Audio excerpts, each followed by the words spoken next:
Good morning. It is chilly. Freezing. Must have got down to good 34, if not below, last night. Woke up in the middle of the night last night and stared out the window. Just glanced as I was walking by the window in my daughter's room and thought I saw some weird shape sitting there. And I was like, man, I'm just tired as a shadow. And I just looked again, and there's about 7 elk with their heads popped up out of my yard, just lounging about.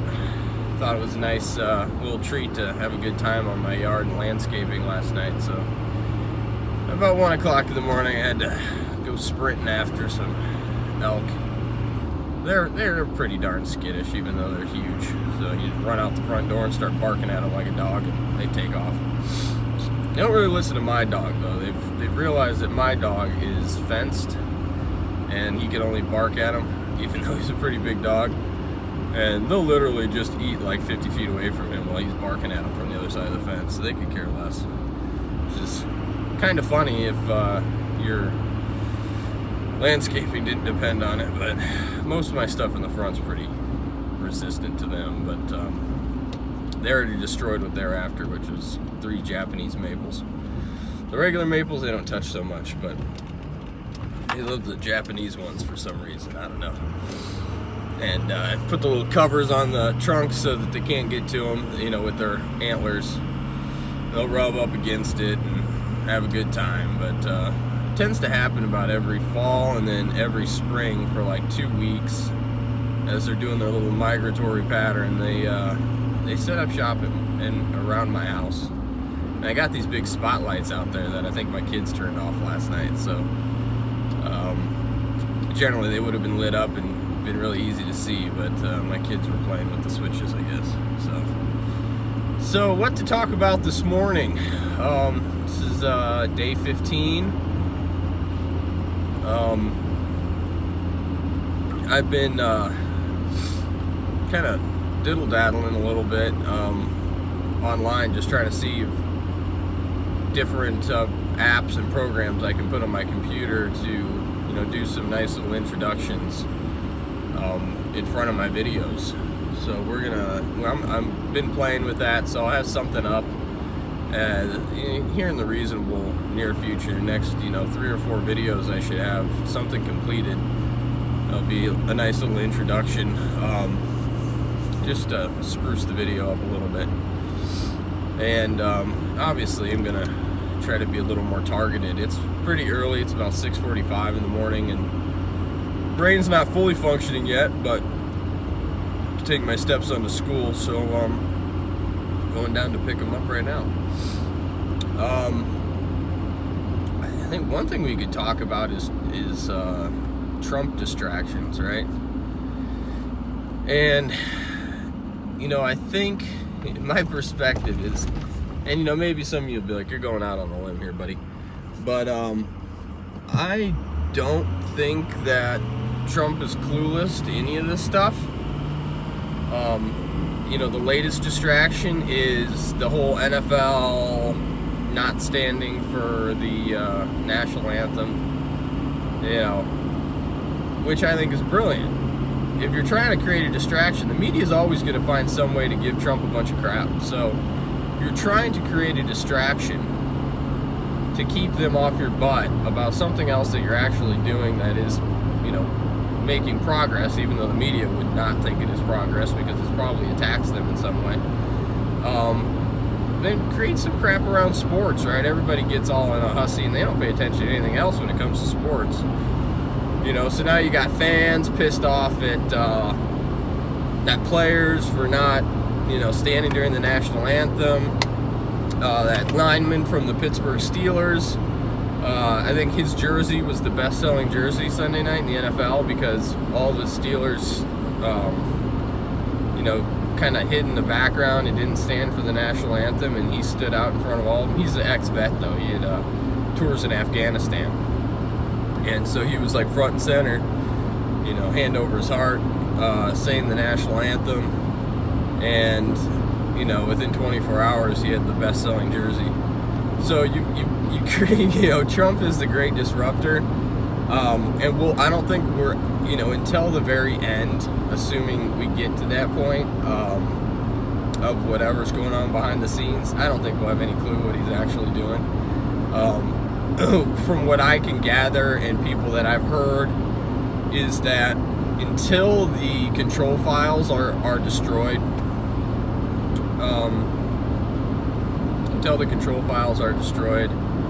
on all these people, that not a whole lot else is, everything else is going to kind of be a distraction to keep the media. It's like, feeding candy to a baby or candy to a toddler, throwing a temper tantrum. Just give them some fuel that they can go play with in the corner, and that's the media. They're children.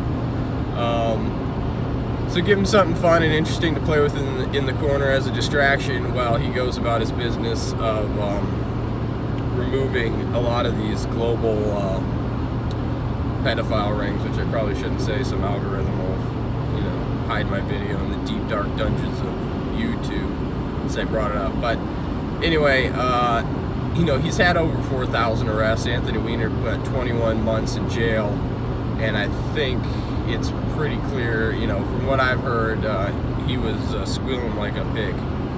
He let a lot of dirt out. They have his laptop. They've got everything that they need to have.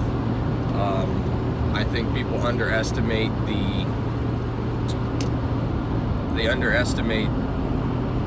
how much time it takes. Even something as cut and dry as me and you see as cases against people who abuse children. You're like, how is that an issue, right?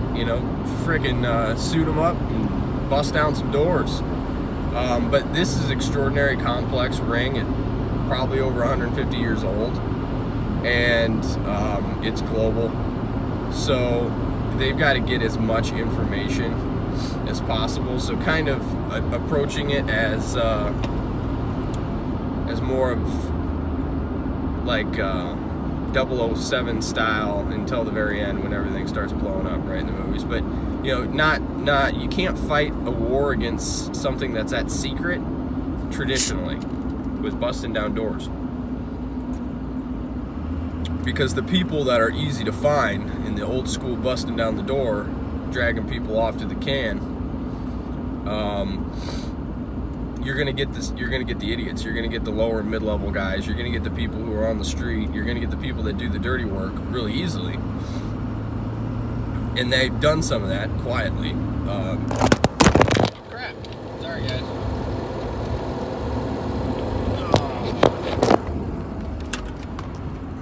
There we are.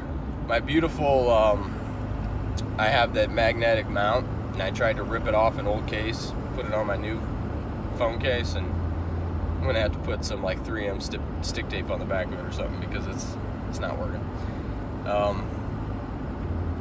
Anyways, it's like 30 or 4,500 arrests they've already made. Of course, no media coverage on any of it, and this is not what my channel is going to be about. I'm just not. If you want to learn more about that, go to the SGT report. Sean's put himself on the line, and he's really had some good people on, and he's dug into this hardcore over there. But I'm just, generalizing this whole process, because people kind of get frustrated that, they hear the tweet storms, they hear this NFL stuff, they hear a bunch of distractions, but that's exactly what you're supposed to hear, in my opinion. It's, they give the media their little tidbits. But it's like 4,500 or 5,000 low to mid-level, and now they're moving up the ranks of arrested. I mean, it's the largest mass arrest in the history of the United States already, and you haven't heard anything about it unless you're trying to find out information, right? So that's why Trump is here. So at the moment, that's why he's in. That's what he's doing. I don't know what the next step is after that. I don't know how long this whole process will take to play out. But you cannot do any kind of quote-unquote drain the swamp until these mechanisms of control are removed. Because that's what they've had. They'll have somebody, they'll roofie Molly their drink. They'll wake up and they'll have photos of them next to somebody who's underage, and they have a control file on them. And this is common practice. It's disgusting. So it's one of those things that you're just not gonna hear too much about it until some big time names start to get dropped. And arresting Anthony Weiner, even though it's 21 months, a lot of people will be pissed off about it. That's a big deal. They spent a lot of time on him. They've got a lot of data from that guy, and this is not something. If anybody thinks this is going to be another, run-of-the-mill, they get away with it sort of scenario, it's not going to be. It's going to be. There's going to be something going on. I'm not saying it's, obviously this is for the better. Anytime somebody who assaults children in any way, shape, or form goes to prison, 2 thumbs up, right? I think they should have live octagon shows where these bastards get into a ring, and every day blue collar and white collar Americans get to go in there and beat the shit out of them. That'd be fun. But anyways, that's not going to happen. We can all fantasize about that, right? So that's just where we're at right now. We've got a lot of other things to look at. There's 1,000,001 things that could be disruptions right now, or black swans. They just evacuated Bali last night. 50,000 people in Bali because another little fussy volcano on the Ring of Fire is getting ready to blow. So we've got the earthquakes, we've got seismic activity. The Ring of Fire is heating up. There's a lot going on there. So we've got tons of stuff to have on our mind as we go about our daily life, and it's important to figure out where you stand in that. If we're on the West Coast, the Cascadia Fault, or some artery of the San Andreas or the San Andreas itself is gonna go. Maybe not this year, but I would be, and the seismologists over there would be shocked if in the next 3 years there's not a major, 7.5 or higher earthquake along the West Coast, because things are moving. We're in an earth expansion, and everything along the faults is really heating up. Ring of Fire in general is just becoming quite evident with all the technology we have that's documenting what's going on there. It's a big deal. You got Mount Rainier, which hasn't had much activity. Bunch of mini quakes underneath Mount Rainier. They think that they're not very deep, so they're not too concerned about it yet. But things are moving, right? Anytime you got fault lines and volcanoes that are showing activity all in unison, it's not exactly a comforting feeling, especially if you're living at the base of it. I almost bought a house that had Mount Rainier in its back freaking yard practically. Like, they had these huge, beautiful windows, and it was kind of up on a ridge. It had like, big yard area and a shop, a little bit of woods up there. But it was on kind of a plateau that was probably at, 1,300 feet, where the surrounding area is probably at like between 600 and 900 feet. So it had a little elevation to it. And, Mount Rainier was just like right there in your backyard, and it's just staring at you. It's almost creepy because it's a big volcano / mountain, right? So yeah, if I had bought that house, I'd be a little more concerned. That would, needless to say, it's one of the reasons I didn't buy the house, right? I'm not going to just I'm not going to unnecessarily add to the risk. So I didn't. Let's see if my restaurant's open. They got the open sign on in there. I always got to check on these kids, man. Got to make sure they show up to work on time and turn on your open sign. We open at 7 a.m. and we're not going to be doing that for much longer. Not a lot of business here that early in the morning unless you have a drive-through, and this location of ours doesn't. So anyways, so yeah, there's a lot of stuff going on, to keep us busy, and I would hang tight. We've got a lot of things. You got stock markets at all-time highs. We got bubbles everywhere. I mean, everything's a financial bubble, and I know it's been like that. People say, well, this thing just keeps running. Well, that's fine. even Isaac Newton lost a bunch of money trying to chase gains, if you didn't know that. He had made like 2,000 or 3,000% in investment bonds that he held stake in a company, and he sold them all and was very happy, but his buddies didn't sell. And so as it continued to climb, and he's sitting there going, man, I could have made, a lot more money. He got back in, and then shortly after he got back in, it failed, and he lost all the money he invested. So, even the best and brightest of us out there can get a case of that greed bug, and at some point allow reality to escape us, allow reason to escape us. I've done it. Allow critical thinking and proper analysis to escape us, and we jump into the fantasy world, and then we realize that we don't live in a fantasy world, we live in reality, and sooner or later reality comes to roost. And are we in the right spot at that point? It's fine to be completely right 99% of the time, but if you're wrong that 1% of the time at the wrong time, even if you were right, you could really be in a world of hurt. And that's why I'm trying to not get too crazy about